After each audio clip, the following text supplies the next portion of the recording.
Yeah, I know, and I got lost there. We know that. It's a great course. I can do what I like. You know, right? Okay. If I get lost, I get lost. What to do? It's not up to me.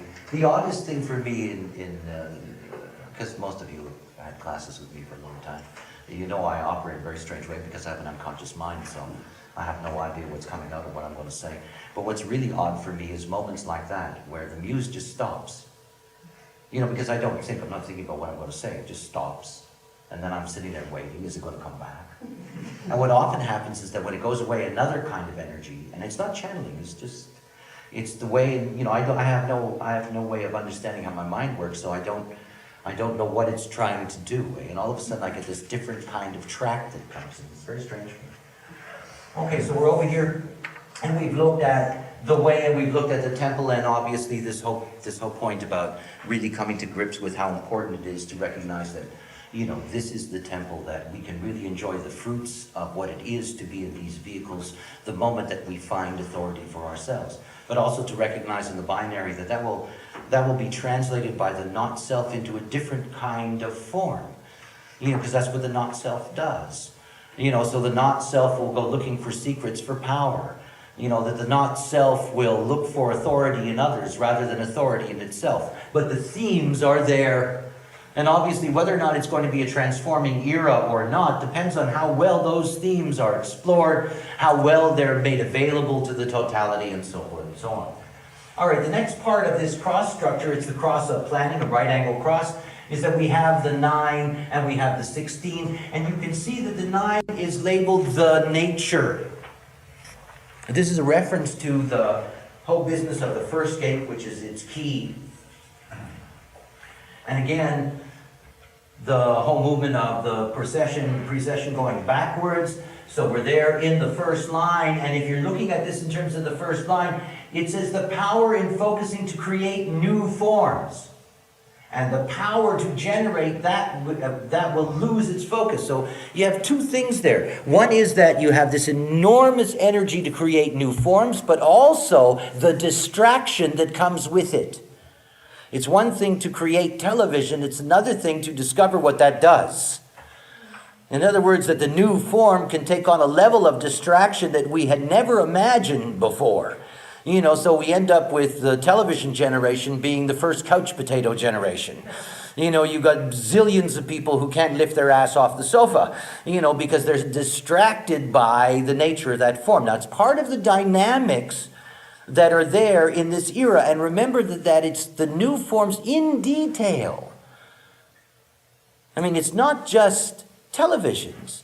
We have species of plants that have never existed before, that we have created genetically, you know, that are suddenly there. We have genetic things that we're creating. We have all kinds of new forms that are operating at many, many, many, many different kinds of levels.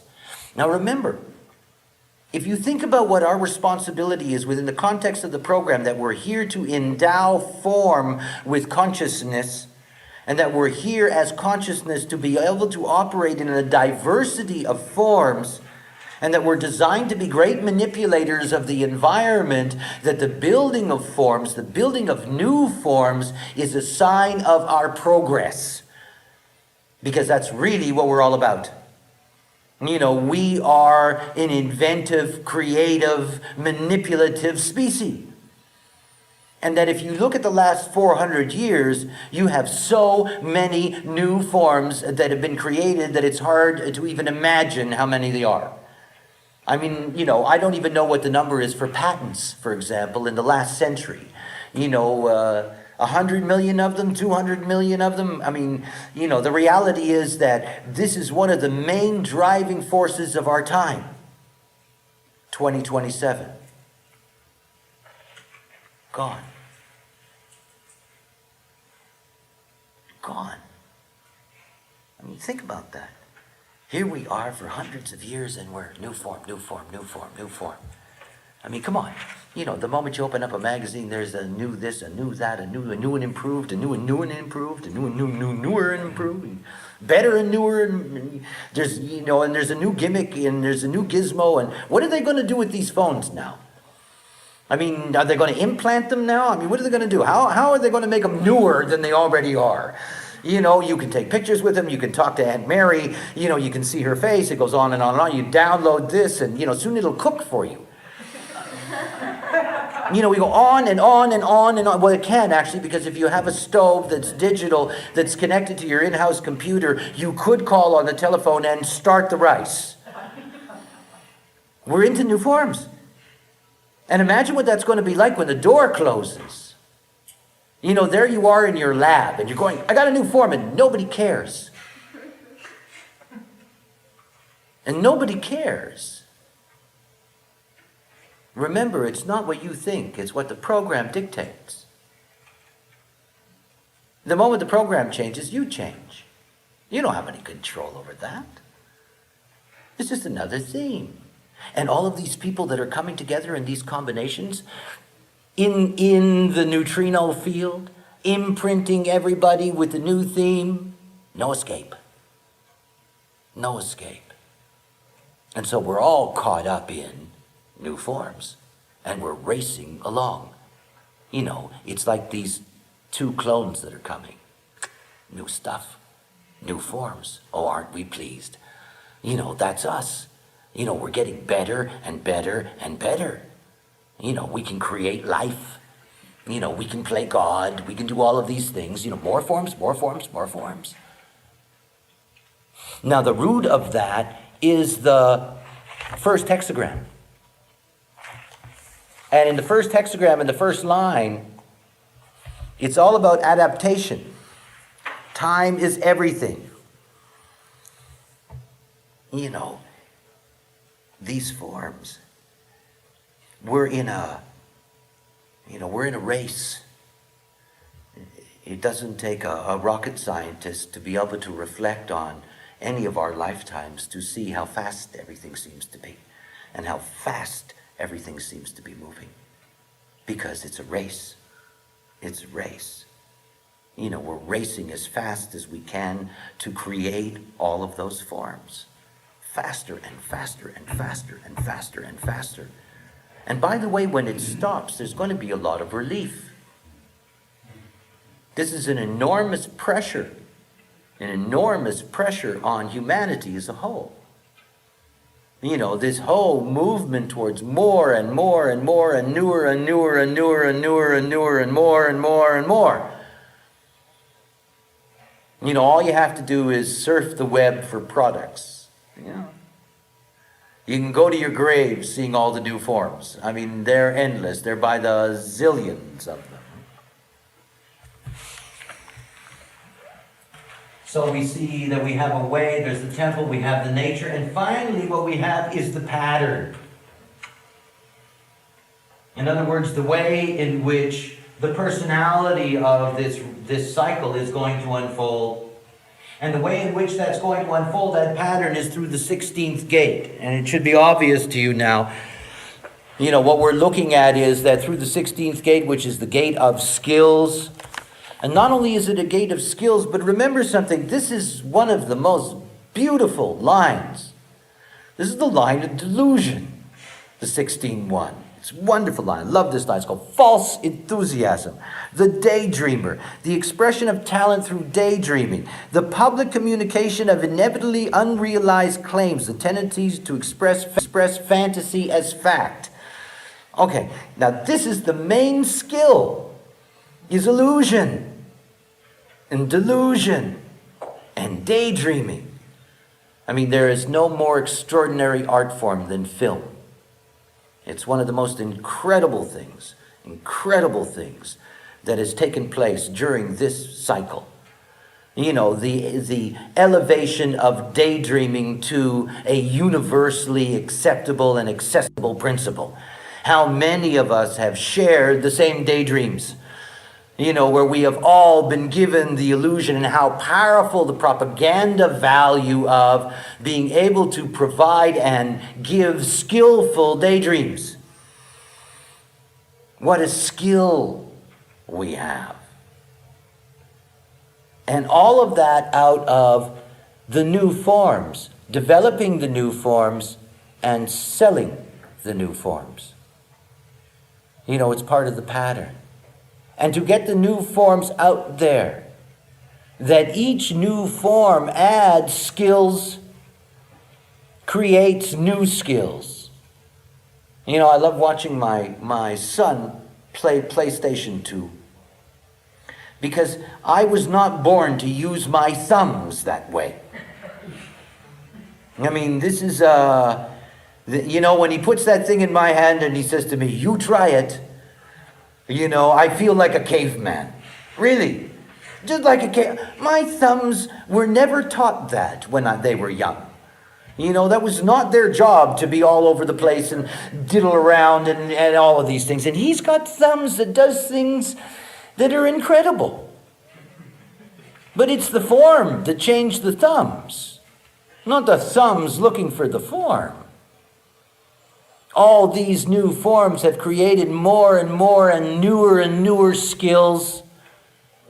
And yet all of those skills are locked in the throat, need to be expressed, need to be put out. Not only that, but forms that don't exist need to be expressed, that they can exist. Oh, there lies the rub.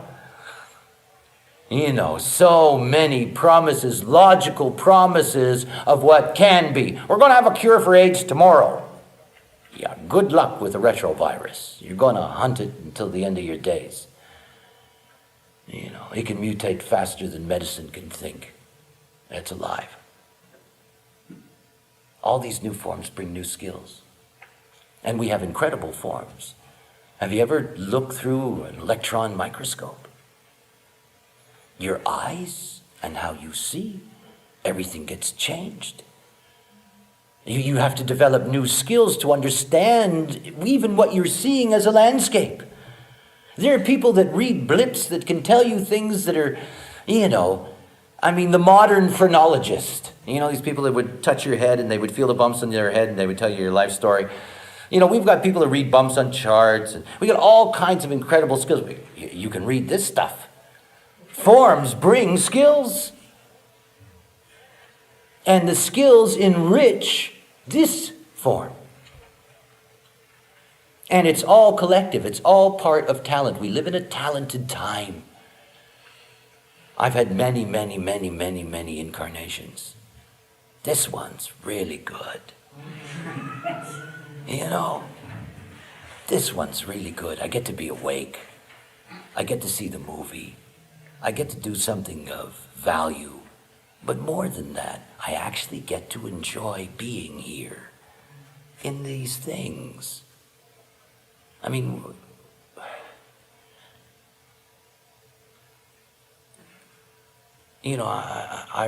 read a lot when I was young, and I read all kinds of philosophies and about religions and all of these things, and I would read all this stuff that they would say, and it never had any impact on me. And I was teaching at a international school in Toronto, Canada. And there was a guy who was the head of the math department, an Englishman, Welshman. He tried to befriend me, and I'm basically a loner, and I don't accept very many invitations, and I kept putting him off, and he kept on asking me for dinner, and I kept putting him off. Anyway, one day, I said, okay. I drive up to his place that night, and sitting there with him and his wife, and very nice, nice meal, chit-chat, blah, blah, blah. Kind of things I can't stand, but nonetheless, it was okay. And then his wife goes off and does something. And he leans across the table and he says to me, I have to tell you a story. And there was a real uh-oh inside. Eh? And I said, yeah. He said, well, years ago in Wales, in the wintertime, there was an incredible snowstorm. And I had to go outside and clear the snow away from the door because the wind had drifted the snow very high. And so telling the story, he goes outside and he starts cleaning the snow. And as he's cleaning the snow, suddenly he feels a warmth and a light around his body. And he says he turns around and there's Jesus. No.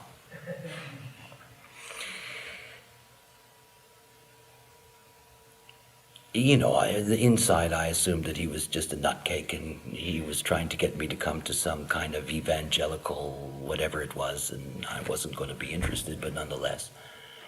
But I basically thought he was crazy. And he got the message that I thought he was crazy because I immediately backed my chair up and said, you know, oh, it's time to go. And it was fine. He was very, you know, I got up and he got me my coat, and I put on my coat. I go out the door and thanked his wife. As I'm walking out the door, as I'm walking away, he said to me, I know you think I'm crazy, but wait, one day it's going to happen to you. I always remember Gareth with a smile on my face. You know, it's one of those things about understanding the magic that's alive. There's great magic that's alive. It is the one thing that keeps my life filled with joy, is that I recognize that every moment of every day there's this enormous magic at work. And that it's really possible to be awake in this life. You know, and this, if nothing else, understand, this is when it can happen. You know, to be here now, this is the great opportunity for all of us. It's also fraught with all kinds of dangers, obviously. You know, it is a time of transformation, and in times of transformation, there is pain, and there is shattering, and there is violence, and there's all kinds of things, because it's the nature of what transformation is. But it's the only opportunity, as a species, it's the only opportunity that we have to really get it. To really get it. And it's all that stuff that's out there that is so important. You know, human design without the internet and computers, I'd still be on a mountain in Ibiza crazy as a bag of hammers. And if anybody knew about this, it would have been, you know, strictly odd. Nothing would have happened. You know, everything in its time. Everything in its time, and all of those tools, all of those wonderful things, all of that stuff, wow. You know, it's the right stuff at the right time, that the planet can be penetrated, that it can go out to everybody, that you don't have to wait hundreds and hundreds and hundreds and hundreds and hundreds of years for new knowledge to finally find some kind of foothold on the planet. It's fast, because the forms are there. They're just there. I was laughing, you know, these are illustrations, the very first illustrations ever made when I was first learning how to do working with a computer. Actually, they were all made around 1994 and 1995. And it's so funny to me to see these old pixel attempts of mine, you know, to try to organize that, and how vastly different the tools are now than they were 7 years ago. I mean, the nature of my computer now compared to my computer then, you know, it's like going from the Stone Age to the Rocket Age. You know, it's that vast a difference in that short a period of time. And all of those things, all of those new forms, all of that has made everything so much easier to do. To be able to be a good teacher, to be able to disseminate information, all of that kind of stuff. The thing to recognize, though, is that theme of capturing the collective through shared images, because that's the theme of the daydreaming. The pattern is, the way that we get to everybody is through the shared images, through the media, because this is the whole key. This is the development of media. So first it was, you know, the beginning of the printing process, and very quickly that printing process moved into many things. And obviously what we saw in the 20th century was this incredible explosion. I mean, incredible explosion. You know, in which suddenly we began to diversify the way in which we sent out information. We began to diversify the same way we take it in.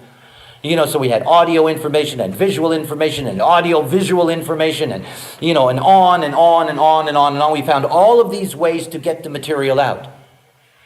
Now remember that the program is operating through the not self. So when I idealize these aspects, recognize that's what I'm doing. In the same way that the temple is finding your own authority, the not self, the temple is somebody else is the authority. It's just like that. The not self does not want to be its own authority. So the not self accepts authority from others. It'll accept the authority of somebody that says, I love you. One of the great traps in history. Okay, you love me, you be my authority. The not self is constantly allowing everybody and anybody basically to become their authority. Particularly those people with an open mind. If you've got an undefined mind, you already have secondhand thoughts. Being a secondhand thought authority is really bizarre for the non-self. Who exactly is the authority there? So the thing to recognize about the not-self is that, yes, we have these themes there, but again, if you don't wake up, you're not going to get the legitimate aspect that's there in the theme. You're just going to get the not-self strategies that will arise out of that. So what you get out of the not-self in the 4037 is you get somebody who says, well, I'm seeking because I'm looking for an authority. I'm looking for somebody to be my authority. Will you be my authority? Can I find a master that'll be my authority? A teacher, a this, a that? What's going to be my authority? Who's going to be my authority? I'm a poor, lost little sheep. They're so stupid sheep. I live with them. They stand there in the field and you walk up to them. It takes them a day and a half to recognize that you're a life force. They're very cute and pretty. Okay, let's go to the other side. Let's go underneath now, and in going underneath to see the hidden aspect, if you will, to see the shadow of our time, to see, in that sense, the unconscious themes of our process now. And that's moving away from the vessel and moving into the Sphinx. And when you're moving into the Sphinx, the first thing that we're going to look at here is that we're going to look at this axis of the 61, 62, and you see the 61 as the witness, and you see the 62 as the leader. And obviously you can see that those are keynotes to their respective G-center gates. So if you're starting with the 61, this is directly related to the 10th gate. There's so many things I can say about the 10th gate. It is the essence of what life is. Because it's all about life in the world. The 10th gate of behavior, it really is about your behavior in the world. It is fundamentally about survival, the 1057, perfected form, the heart, if you will, of integration, which is behavior conditioned by one's intuition. That is conditioned by what one hears. Everything about integration, everything about individuality is that it's rooted in the acoustic. It's unlike what we were looking at when we were looking at the 4037, which is about sensitivity and touch, which is tactile. So these forms are forms that we need to have tactile access to. Here, when you're looking at the 10th gate and you're looking at its relationships and integration, all of that is acoustic. So behavior is conditioned by what we hear. It's conditioned by what we hear. Now, basically, that's an ancient reflex for protecting us. In other words, it's about us being alert to danger, and being alert to a danger through being acoustically alert. So if you hear a funny sound, or if you're in the woods and suddenly there's the sound of a branch cracking under the weight of something, there's a part of you that suddenly becomes alert, and your behavior immediately changes. You'll freeze, for example. You'll stop moving. You'll turn your head. Your whole activity, your whole action will become different. The 1034, part of the centering circuit, to follow your convictions. That is behavior that is empowered. Your behavior empowered. And of course the 1020, which is the channel of awakening. That is behavior in the now. Your behavior in the now. So whenever we're dealing with the 10th gate, and we're dealing here with the 10th gate thematically, to be able to understand that this is a very, very important time for us to understand our behavior.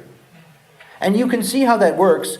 The scientific revolution of understanding our behavior, suddenly you get into the beginning of the 17th century and you have the first real autopsies. You have these kinds of things where people, how does it work? We have muscles under here, whatever the case may be. In other words, to go through this process of understanding, of exploring it, of opening it all up. The first line of the 10th gate, and I love this. I have no choice anyway. I have this line. And I do love Marcel. An innate sense to know and accept one's place. When the voice told me that I was its dog, I had no problem accepting my place.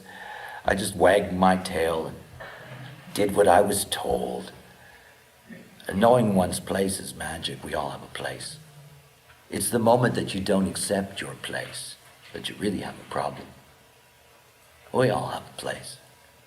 Truly, there is no end to hierarchies. There really isn't. Everybody has a place in the geometry of things. Everybody has a place in the fractal. It started back when the crystal shattered. After all, we all have aspects of the original crystals. They're all within us. And all of those crystals had a relationship to each other in the whole that once existed. Some of those personality crystals were right beside each other, and some of those design crystals were right beside each other, and some weren't. And if you could see those crystals shattering and you could follow it in slow motion, you would see all the fractal lines and all the movements along them. No end to the hierarchy. And to know your place isn't about being threatened that your place is a problem or a trap or a prison. It isn't. Because the moment that you accept your place as yourself, there is no place. There is no place. It doesn't exist. It's all out the window. It's not important anymore. Accepting your place is only difficult when you're not awake.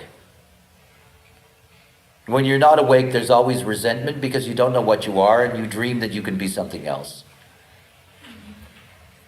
And at the moment that you're awake, you realize, well, this is your place and that's it. I really know my place. I know my place when I'm here, and I know my place when I'm home, and I know my place, you just accept your place. And that's nothing more than just being yourself. So the theme of this time is to accept one's place, a valued sense of purpose no matter what the position, or an affliction of oversensitivity and hurt feelings. Well, yeah, the binary is always there. It's always there. The not self is always bitching that somebody has something they don't have. Well, I wish I was awake too. Yeah. Be it, don't bitch about it. It's always there. People who always feel that life is hard. Anybody in the West who gets carried away with that kind of nonsense should be immediately transported to some appropriate fourth world environment. Being in a body is difficult when you're not awake. Life is difficult for the not self. It's nothing but suffering. It's nothing but pain. It's nothing but, that's the rule of the not self. That's why the ancients called this a planet of suffering. They weren't fooling around. It was obvious. It was obvious. But this is our time of transformation. This is a time when there can be a difference. When you look at the 10, you can see that this whole theme of the way in which the behavior is going to work is that it's all going to be conditioned by the 61-1. It's going to be conditioned by inner truth, occult knowledge, natural psychic awareness that empowers principles of universalization or obscura. In other words, this is a time for us to be able to grasp the nature or the inner truth of what our behavior is. Now, I'm a 61-1 and a 10-1. I'm a great instrument of this as a teacher. It's my main role in what I do, is try to bring to you a sense of the integrity of your own individual authority, and then to bring you to that place of understanding what your behavior is based on, so that you get to see a body graph and you get to see the way in which you operate, the way in which you are, differentiated, and the way in which you operate through that differentiation, and the way your type works, and the way your and goes on and on and on. But all of that is about bringing inner truth to behavior. Behave as yourself. And behavior that's not based on a cultural phenomenon. It's a universalized concept of behavior. It's not about what's right in my society or what's right in their society. It's about universal concepts of what behavior should be. And the obscura of it is also to recognize something. See, I would enjoy a time in which killers are awake. I don't enjoy a time in which killers are not self. I know very clearly that if you could wake everybody up, and it wouldn't happen, it doesn't mean that we're going to live in peace. I don't know why people think that that's a reality. We are killer monkeys. We will stay killer monkeys to the end. There will always be aspects of us that are aggressive, that are violent. We will never get rid of them. We can have better and better and better relationships with the other. And that the deeper our respect, the less likely we are going to resort to violence. But I also know that in the equation of the way in which it works, it's not like, we're going to wake up enough human beings that we're even going to be able to make that difference. Remember, this journey is what it's about, not the destination. Oh, yes, we will have a time of peace. It will last a very long time. I'll tell you about that the day after tomorrow. We'll see whether you like that. Hey, you can have peace until the cows come home. Hey, you will too. It'll go on forever and ever and ever and ever and ever and ever, on and on and on. You won't have any conflicts. But us, in these things, please, you're not going to take away what this thing is. The raves, when they come, they're not going to be animals. See, they're going to have a change. The codon, histidine, I'll talk about that tomorrow. Incredible thing. And basically what the raves will experience, because they are going to have a disconnected 1949. This is the basic human connection to the mammalian, is through this channel. And nothing brings us closer to our mammalian nature than the 19th gate. Now, raves are not going to operate out of a functional 19th gate. These solar plex children, they're not going to be mammals. And by the way, they will be peaceful amongst each other, amongst themselves. That animalness is not going to be an aspect of their nature. Now, it doesn't mean that they aren't going to have, and again, I don't want to get into all that now because I'll do that tomorrow, but there are aspects that are going to be similar or familiar to us. But this theme of our basic animalness, which is the 19th gate is a territorial gate. It's the basic premise of a species. You cannot survive unless you have control of territory. You can't. You must have your territory. You know, we are territorial creatures. We are the most vicious territorial creatures that ever lived. You know, that an incredible story out of the States years ago. The day before Halloween, in America on Halloween night, kids go door to door trick-or-treat with masks on. But it's the day before Halloween. And a foreign kid, some Asian child, 12 or 13 years old, got it mixed up, put on a mask. First door that it went to, knocked on the door, guy came out with a gun and shot him.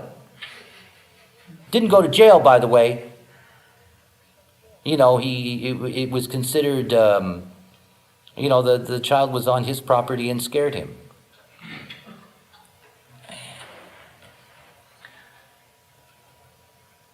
I watch the world. I know what human beings continue to be capable of and continue to do. And just because there is a relatively large culture of civilized behavior on the planet doesn't mean that it's eliminated all of those forces that lie within all of us. Each and every one of us remain capable of fulfilling the imperative of our killer monkey nature. All of us. So it's not about getting to a point where, you know, everything is glory and light. It isn't. It isn't about getting to a point where everybody treats everybody correctly. We don't have the time for that. We're never going to get there. We're not. What's essential, the only thing that's essential, is that individual humans awaken as humans for what we are. You know, I've often talked about, I'm a manifester, I'm an ego manifester. Manifestors suffer from anger. Anger is a part of my life, awake or not. Can't do anything about chemistry. I'm designed for that chemistry. And every once in a while, when that anger is inside of my body and I'm watching the chemistry, I realize how easy it would be to just ride the chemistry. You know, every once in a while I sit in classrooms and I look out and there's a part of me that says, cut off their heads. Really? You know, maybe they'll do better next time. Just cut off their heads. And you know, there's very little that stops me from doing that. You know, inside here is this creature that would really be capable of that. In another time, in another place, you know, you're not going to make it this time. Whoosh! Don't take up valuable space. But I don't. And when somebody, yeah, so far. That's why I'm retiring. I don't want to ruin my reputation. Every once in a while, somebody asks me a really stupid question. That's not every once in a while, it's quite often actually, but nonetheless. And I can feel this anger. It's anger. I can just feel this anger coming up. And there's this part of me, you know, I'm a 5'1" after all. When somebody comes near me, my first thought is, what do they want? And then I get a stupid question and I know what they want. Cut off their heads for them. Okay, get it over with. Have a new life. See, I don't want to save the world. I'm only interested in individuals.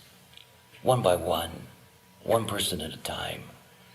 You know, one beautiful moment of, because that's all it takes. You know, that's what matters. Just one at a time. You know, I don't know how many human beings are going to wake up. I honestly don't care, because I know it's not the point. The point already exists. It's here. It's here. Human design is here. Anybody with any kind of basic intelligence can get what they need to know to experiment with becoming themselves. I mean, it's already here. And how many human beings will get to that place? You know, and what that will be, that's not the point. And it's not the point about making the world a better place, blah, blah, blah, all of that stuff. It's a program, guys. It's a program. It has nothing to do with our expectations and our fantasies. It has nothing to do with our dreams. It doesn't have anything to do with any of that. None of it, none of it. It has its own timing. It has its own rules. It goes its own way. See, that was the thing I had to find out. I had to find out. I had to find out that there was no point in being concerned about my life, because really, it didn't matter. I had to find that out. I had to find out that all of it was just so big, and it's so pretty, right? The aesthetics of logic, the magnificence of the way all this works. Where else can you find a pattern that embraces chaos? It's magnificent. You know, it's this absolutely beautiful, beautiful formula. You know, and it's there. You can have your chance in this time of transformation. Boom. Let's have a break.